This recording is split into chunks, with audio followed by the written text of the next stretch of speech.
सच्चिदानंद सद्गुरु साईनाथ महाराज की जय। ओम साईराम। मित्रों, आज का ब्लॉग आप सभी लोगों के लिए विशेष लाभकारी, कल्याणकारी और चमत्कारी है, क्योंकि आज के ब्लॉग में हम उन सभी साईं भक्तों के लिए एक विशेष और दिव्य उपाय लेकर के आए हैं। इस उपाय को करने मात्र से आपके घर में जो भीषण से भीषण जो बाधाएं हैं, संकट हैं, वो तो टलेंगी ही टलेंगी, साथ में धन लक्ष्मी की भी बरसात होगी। क्योंकि आज के ज़माने में अगर आपके घर में संकट भी है तो बिना पैसे के उसका निदान संभव नहीं है। तो यहाँ पर जो उपाय हम लेकर के आए हैं, संकट भी टलेगा और धन भी आएगा। और ये दोनों चीज़ जिसके घर में अगर आराम से निदान मिल जाए, संकट टल जाए, और घर परिवार में जो लोग बीमार हैं, जो बच्चे योग्य होते हुए भी असफल हो रहे हैं, जिनके बिजनेस में अचानक ही पैसा इन्वेस्ट होने के बाद भी होता क्या है, डंप हो जाता है या मंदी आ जाती है या बिजनेस चौपट हो जाता है। इसी प्रकार से जब आप जानते हैं कि परिवार की कोई भी काम अचानक ही बनने वाला होता है और बिगड़ जाता है, सांप सीढ़ी का खेल हो जाता है जीवन। इसी प्रकार से जब जीवन में बच्चों की सफलता एक चरम पर होती है और अचानक बच्चे ज़िंदगी से असफल हो जाते हैं, तो होता क्या है, उनका कैरियर जब शेप नहीं ले पाता तो वो भी तिलमिलाए रहते हैं, परिवार में आपसी कलह बढ़ जाती है। और इन्हीं सब का उपाय आज ये आप कर लीजिएगा। मैं कह रहा हूँ, कोई एक व्यक्ति इस उपाय को करेगा जीवन में तो देखिएगा पूरे परिवार में शांति, संपन्नता, सुख सब कुछ आता है।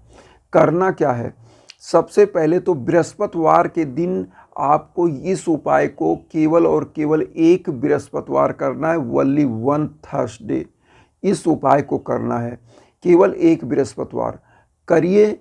आस्था के साथ करिएगा, क्योंकि एक ही बृहस्पतिवार करना है। और उसके बाद जो इसमें सामग्री है उसको कैसे कैसे करना है हम बता दें, क्या लेना है। तो सबसे पहले आपको एक नारियल लेना है, जटा वाला जिसमें जल होता है, वो हिला के देखेंगे, वो नारियल ले लेना है। और उसके बाद 200 ग्राम चावल ले लेना है। दो चीज़ हो गया। अब तीसरा आपको एक घी का दीपक लेना है। और उसके बाद धूप बत्ती आप लेते ही लेते हैं, थोड़ा सा खुला फूल ले लीजिएगा। और इसके बाद आपको करना क्या है, आप वहाँ पर आसन लगाइए, बैठ जाइए। बैठने के बाद, या आपके बहुत लोग ये कहते हैं कि गुरुजी मेरे घर में मंदिर ऊपर है, मैं खड़ा होकर पूजा कर दूँ, जैसे भी आप कर सकें। बस यहाँ पर पूजा का मतलब होता है आस्था, और कुछ नहीं होता। आप समझिए, मानिए तो देव, नहीं तो पत्थर। तो यहाँ पर आस्था की ज़रूरत है। आप खड़े होके कंसंट्रेट होते हैं, आस्था आपकी जागृत हो सकती है तो आप खड़े होके करें, अगर बैठ के कर सके तो बैठ के करें, जैसे भी आप कर सकें। अब आपने इतना चीज़ लेने के बाद आपको करना क्या है, एक मंत्र का जाप करना है, ओम सर्व शक्ति मूर्तये नमः। ये हम आपकी स्क्रीन पर भी दे रहे हैं। ओम सर्व शक्ति मूर्तये नमः मंत्र का 108 बार जाप करना है।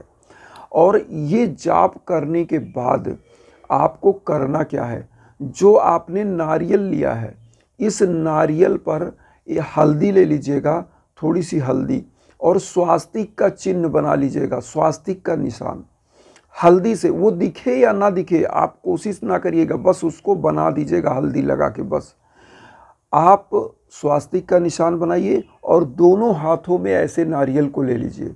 और नारियल को लेने के बाद ओम सर्व शक्ति मूर्तये नमः का 108 बार जाप करिए मन में। कोशिश करिए 108 बार जाप करने का। आप अगर ऐसे नहीं कर सकते तो आप इस नारियल को पहले बाबा को अर्पित कर दें, और माला से जाप कर सके तो 108 बार, नहीं गिन ले, 108 बार जाप होना ही चाहिए। ओम सर्व शक्ति मूर्तये नमः इस मंत्र का जाप करने के बाद बाबा के श्री चरणों में उस नारियल को चढ़ा दीजिएगा जो इसमें स्वास्तिक आपने बनाया है। और जो आपने चावल लिया था, घी का दीपक लिया था, एक कटोरी में चावल रखिएगा और उसी के ऊपर दीपक जला दीजिएगा। ऐसी मान्यता है जब अन्नपूर्णा पर दीपक जलाया जाता है तो माँ वैभव लक्ष्मी ऐसे घरों में साक्षात उपस्थित होती हैं। और चूंकि गुरुवार के दिन आप ये उपाय कर रहे हो, तो गुरु कौन होते हैं? ज्ञान देने वाले। और गुरु का मतलब होता है जो आपको अंधकार से प्रकाश की ओर लेके जाए। तो ऐसे गुरुवार के दिन, गुरु के दिन और गुरु के सानिध्य में उपाय कर रहे हो तो माँ वैभव लक्ष्मी अपने आप आती हैं। और इस अन्नपूर्णा माता पर जब आप दीपक जलाते हैं, चावल पर घी का दीपक, और घी का दीपक इसलिए मैं बोलता हूँ जलाने के लिए जब उपाय बताता हूँ, तो क्योंकि घी माँ वैभव लक्ष्मी का अति प्रिय दीपक माना जाता है। तो घी का दीपक जब आप जला देते हो तो माँ वैभव लक्ष्मी भी आपकी तरफ आकर्षित होती हैं। और आपको ध्यान कैसे करना है आप ये भी समझ लीजिए। आपने मंत्र का जाप किया और यहाँ पर तो पहले तो साईं बाबा का आप ध्यान करिए। जब आप मंत्र का जाप 108 बार कर लीजिए कि जिस प्रकार से शिरडी में बाबा की समाधि है और बाबा बैठे हुए हैं, उस प्रकार से याद करके अपनी समस्त जो भी संकट है, जो भी पैसे की कमी है, जो भी कंगाली है, उस सब बाबा से आप वहाँ पर कह लीजिए। कहने के बाद आप माँ वैभव लक्ष्मी का ध्यान करिए। किस प्रकार से कि क्षीर सागर में शेषनाग की सैया पर विराजमान प्रभु विष्णु के श्री चरणों में कमलासन पर विराजमान माँ वैभव लक्ष्मी मुझे घर परिवार में धन संपन्नता प्रदान करें। ऐसी कामना के साथ आप क्या करिएगा, इस चावल के दीपक को आप क्या करिएगा, अपने घर में वो कटोरी सहित चावल के दीपक को उठाइएगा और पूरे घर में दिखा दीजिएगा। पूरे घर में दिखा दीजिएगा और देखिएगा कि माँ वैभव लक्ष्मी किस प्रकार से आपके घर में वैभव धन लक्ष्मी की बरसात कर देंगी। अब यहाँ पर जो फूल आपने लिया था, फूल को क्या करना है, साईं बाबा के श्री चरणों में इसी मंत्र का जाप करते हुए एक बार बोलिएगा ओम सर्वशक्ति मूर्तये नमः, चढ़ा दीजिएगा।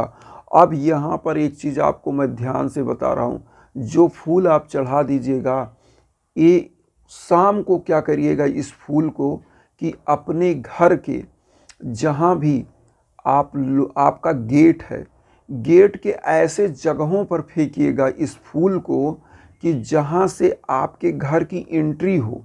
जैसे अगर आप किराए के मकान में रहते हैं तो इसको फेंकने की जगह एक आध पंखुड़ी छोटी मोटी तोड़ लीजिएगा और डाल दीजिएगा, छोटा सा, कोई समझ ही ना पाए। और इस फूल को अगर आपने मान लीजिए आपका दरवाज़ा आप किराए पे रहते हो, नहीं फेंक पा रहे हो, तो आप करिएगा क्या, इस फूल को आप क्या करिएगा, अपने घर के किसी भी गमले में या कहीं ऐसे जगह रखिएगा जहां कम से कम 1 हफ्ता ये फूल आपके घर के आसपास रहे। तो ऐसी मान्यता होती है कि जितना ही फूल ये पुराना होता जाएगा, सूखता जाएगा, आपके घर का जो ग्रह स्थिति खराब थी, जो भीषण से भीषण बाधा थी, वो धीरे धीरे धीरे सूख कर ख़त्म हो जाएगी। निगेटिव ऊर्जा ख़त्म हो जाता है और पॉजिटिव ऊर्जा बन जाती है। और जिस घर में निगेटिविटी होती है वहाँ पर हमेशा लड़ाई झगड़ा अलग अलग प्रकार की चीज़ें होती हैं। इसलिए घर का पॉजिटिव होना बहुत ज़रूरी है और इस उपाय से यही होता है। तो आपने ये सब देखा और जो नारियल आपने चढ़ाया था, अब आप ध्यान से सुनिएगा। इस नारियल को जो आपने स्वास्तिक का निशान बनाया था, इस नारियल को आप अपनी तिजोरी के ऊपर या तिजोरी के अंदर अगर रख सके पीले कपड़े में बांध कर रख दीजिएगा। और मैं बता रहा हूँ, और घर में अगर किसी की तबीयत खराब है तो इसको रखने की ज़रूरत नहीं है, उसी बंदे के सर पे 3 बार इस नारियल को घुमा करके किसी पीपल वृक्ष के नीचे रख दीजिएगा। या आपके घर में अगर आपको लग रहा है कि भीषण बाधाएं हैं तो भी इस नारियल को मत रखिएगा। इस नारियल को करिएगा क्या, अपने मेन दरवाजे पर 3 बार ऐसे घुमाकर और बोलिएगा साईं बाबा मेरे घर की समस्त कष्ट रोग दोष सब कुछ ख़त्म करिए। और इसको किसी कपड़े में फिर बांधने की ज़रूरत नहीं है, ले जाकर किसी पीपल के पेड़ के नीचे रख दीजिएगा या किसी पवित्र तालाब में, नदी में इसको डाल दीजिएगा और फिर देखिएगा कि घर परिवार कैसे सुख और चैन से रहता है, धन वैभव लक्ष्मी बरसती है। इस उपाय को करिएगा आप सभी लोग, देखिएगा हमारे जितने भी साईं भक्त हैं उनका जीवन कैसे सुखमय होगा। और हम आप लोगों से एक विनम्र निवेदन डेली करते हैं कि इस वसुधैव कुटुंबकम की जो भावना को हम लेकर चल रहे हैं उसमें आपका आशीर्वाद इस चैनल को सब्सक्राइब के रूप में बहुत आवश्यक है। और आप लोग उन साईं भक्तों तक वीडियो को ज़रूर शेयर करें जिससे जो किन्हीं कारणों से वंचित हैं, कष्ट में हैं, दुख में हैं। इसी के साथ ओम साई राम।